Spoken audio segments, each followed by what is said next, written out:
Hi there, welcome back to the channel. So, since the last time I made a video, I've been working on this guitar a lot, and all of you Zoom people that have been waiting for the rest of these videos, recording this song that I'm working on, the entire record, but I'm working on this song, We Know Them. I did the drum track, and as you can see, I have my microphones here. I've been working really hard with this guitar, playing that song, trying to sync up with the drums, you know, with the headphones on during the day, and playing along. I'm really trying to get the rhythm patterns established, so that will happen probably tomorrow. I'll be back here tomorrow tracking that. I get kind of nervous getting ready to track a big song like that, and I think this song is going to be good, and I like the guitar part, and I like what I'm doing, so yeah. I'm excited, and I will make those videos tomorrow. I'll be measuring these microphones, setting them up, showing you how I do everything on the Zoom, and then we'll go through the take. I'll do the little lead part, then I'm going to do bass, then vocals again, and I'm going to continue to do it for the additional 5 tunes. I've got 4 songs right now, so I need 4 or 5 more. I have 5 songs that I can put on the record. I need like 4 or 5 more to complete like a full record. Even though it'll be like releasing singles one at a time, eventually I'm going to build like a 10-song album, just because that's what I'm used to doing. So, the trouble that I've had with this guitar, I really like this guitar. It sounds amazing. I've got these Godal pickups in here that are just brilliant, absolutely wonderful, and the guitar sounds great. The problem with it is that I was having tons of issues with the guitar, like from the get-go, and I've gotten it pretty dialed in. I think that I could now take it out on the road, you know, do a series of dates. I could go into a studio, or I could, you know, record here on my little solo projects and whatnot. But I could go to like a real studio with other players and record with this now and play, and I'm pretty sure, you know, that I would get some good results. And I'm still tweaking, and I think that to get it 100% correct, you know, where it would really be right and I could really stand behind it, and I'm probably going to do this in the future, and if I do, I'll do a video about it, because I'll probably have to send it to somebody like Toby or something like that. But what needs to happen is this bridge needs to come off, plug the hole, and then move it back just a tad. And if I were to go to all that trouble, I would probably plug both holes, or maybe at least plug the bridge hole, and maybe do an ABR bridge, make it more like a Gibson. So that would be in the future to perfect the guitar, like 100% correct intonation. It's about 95-ish right now, 90, you know, close enough. But I could picture getting the desire to completely fix it by plugging those holes and re-establishing the distance from the bridge to the nut, because it's just a little, because I've got the bridge all the way slammed. This is a Goto, or Tone Pros, which is Goto. Tone Pros locking bridge, and it's the wider version. You know, there's probably a wider bridge out there that might give me a little more intonation, and I could get a bridge where you could flip the saddle, you know, to get one. That would be another option. I may just get another bridge and see if I can make it work with the holes as they're drilled. But another option would be to flip. You can't flip these Tone Pro saddles, because they once they go in, that's it. But you can get another type of bridge and flip the saddle on it, or you can try to find a bridge that's wider, you know, to just get a little bit more intonation. But I think for now I'm going to let it go, because it sounds pretty good. Let me just show you. So here's a D up here, and I'll take it down. I'll take it up the neck as well.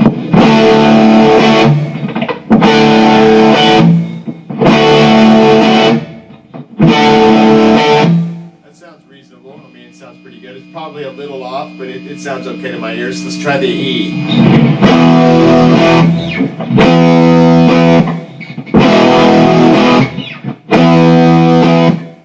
Looking at the tuner, I'm probably a little sharp on the high E.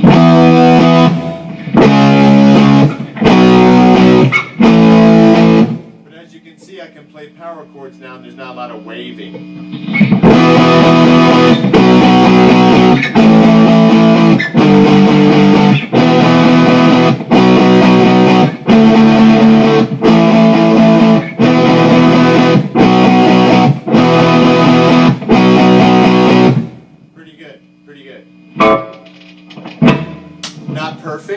Not perfect.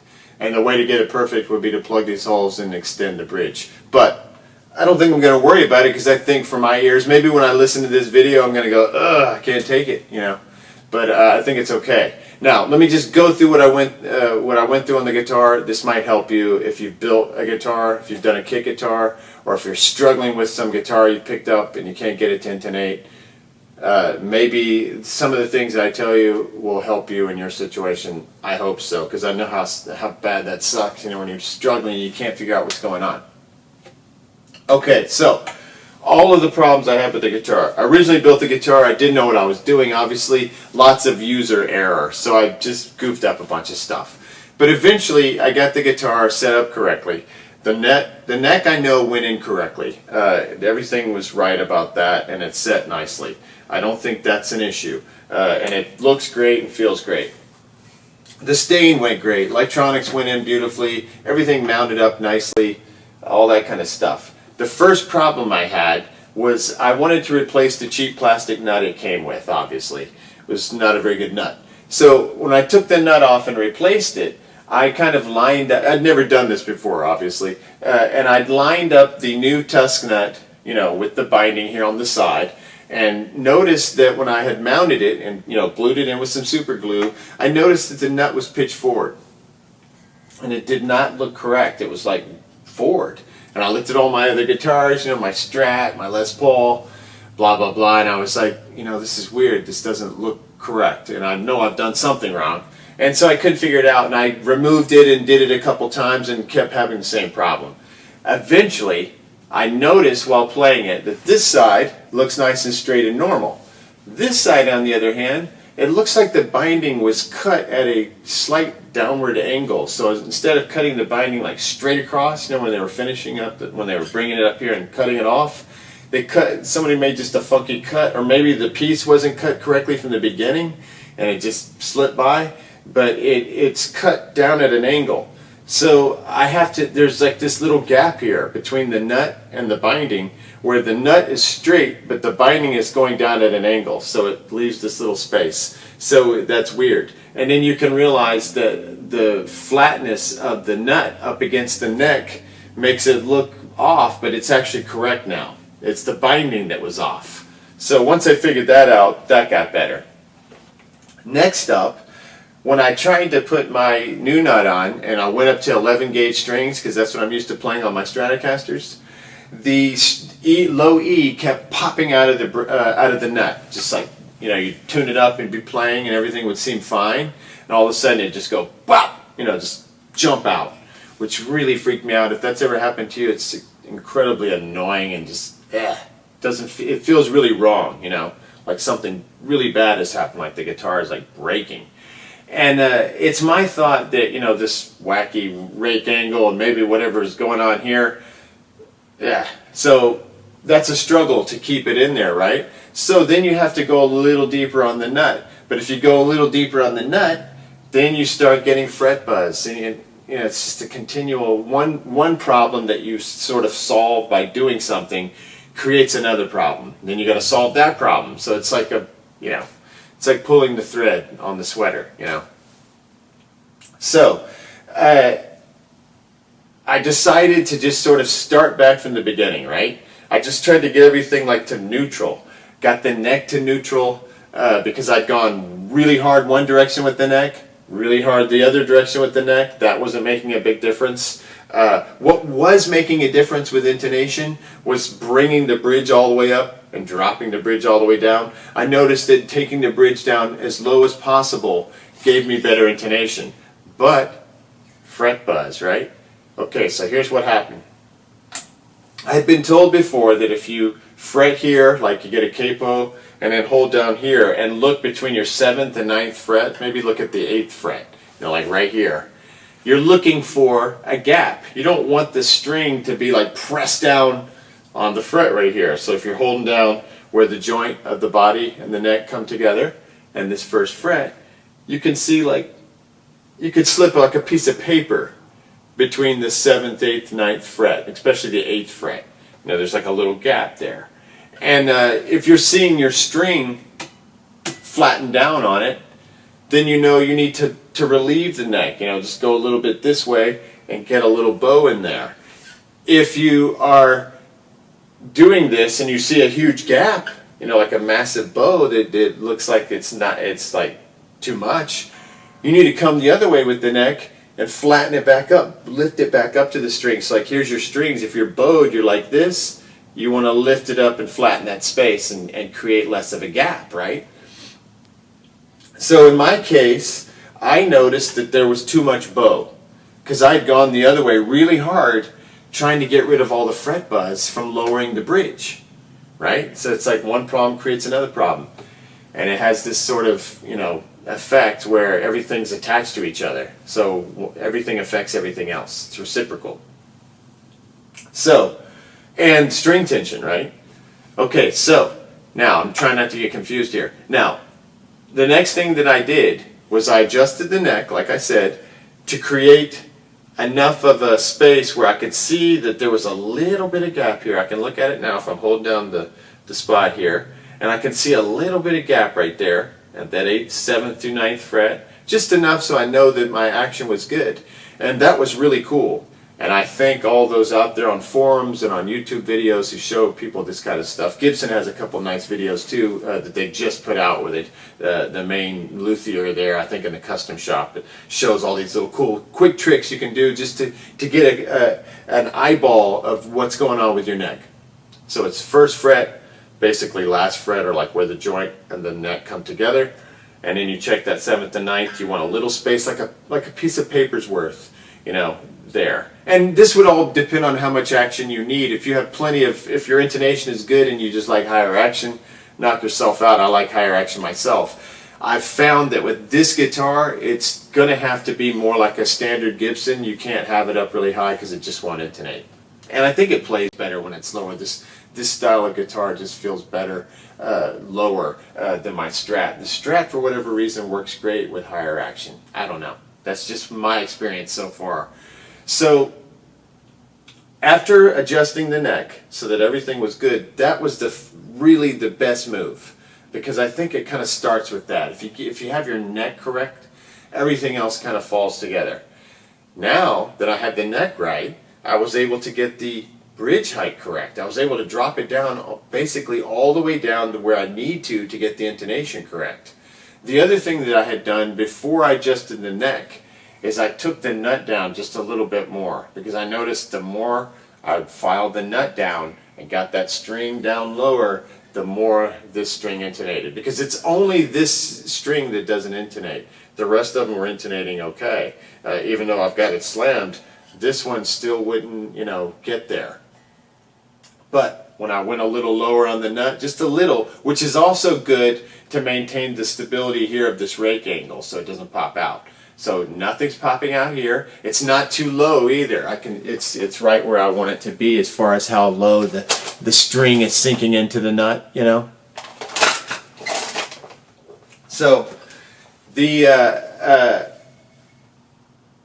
nut is now right.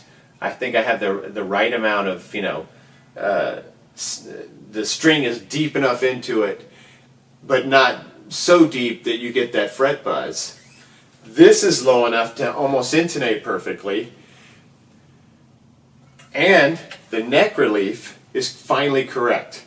So I feel like I learned a lot by building this guitar, because this is basically what you have to do with every guitar. You know, it's your nut, your bridge height, your neck relief, all of this stuff. And with a Strat, you've got the trim involved. And remember, this guitar originally had a Duesenberg trim on it.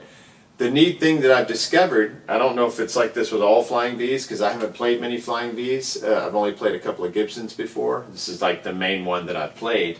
But I get like natural tremolo by just putting pressure here at the joint. It was hide glue. I put it together with hide glue, set neck.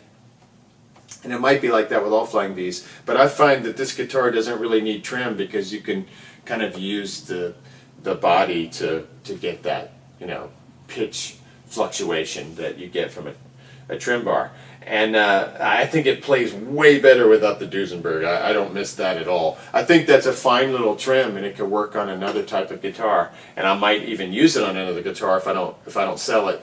But I I think that the V works better without it. It just feels so right with that trem gone. So here's all the things that I did.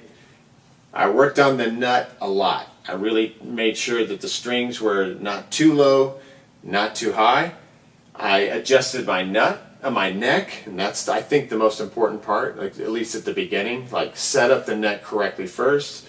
Put your finger here, put your finger down here. Check to make sure that you just have a really small gap and that you don't have too much bow, or that the strings aren't just pressed down to the, the fret and there's no gap at all. So once you adjust that, and remember with the nut adjustment, with mine, it's a little Allen key. With the Gibsons, it's the truss rod thing with the, it's like a 5/16 driver. And with Epiphone, I think it's 1/4. I'm not sure. But you want to go slow with that, like I actually didn't go slow. I cranked quickly. But everybody I hear talking about it that's an experienced luthier, a 1/4 turn at a time and let it settle. Ideally, like let it settle overnight. And the next day, the guitar has had time to adjust to all the, the settling. And adjust to the tension adjustments. Okay, so I think that that's the key. You get that neck correct, and then everything else comes from there. I've gotten it pretty close, and now I feel like I have a guitar, that I can take out and use. And I just want to encourage people that have hit a trouble spot with their guitar. If you've hit a moment where you can't get past, just hang tight. Because it's worth it to get it better because of what you learn. I mean, like the amount of things that I've learned about a guitar setup, it's been like a school, by building this guitar. So there's nothing wrong with making tons of mistakes. There's nothing wrong with screwing everything up. Just don't quit, and you'll learn something. So that's what I wanted to do, is just encourage everybody out there, if you have a guitar that you've bought, like a cheap guitar, and you're trying to learn, you're trying to figure out how to do your own setups, or at least like somewhat, so that you increase your knowledge base, increase your independence, It's a lot easier to fix your own guitars than it is, and you save money, So I'm really happy that I've figured out what I figured out, and I really love these pickups, and I'll just kind of close by letting you hear it real quick.